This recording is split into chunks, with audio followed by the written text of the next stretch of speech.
hope you enjoyed that look around the Staffordshire British Bird and Mule Club show of 2023. It was a great show, really enjoyed seeing so many people there, having a chat with quite a few guys.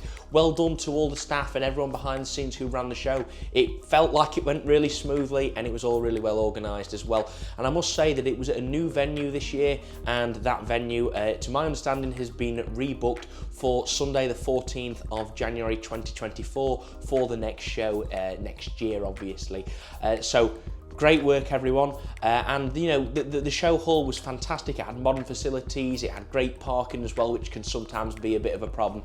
And it also had a real load of natural light coming in, and that really makes a difference when you're looking at native birds like green finches. If they're in the dark or they're in the corner, it's not so good with them, but these were absolutely outstanding and it was a really good show.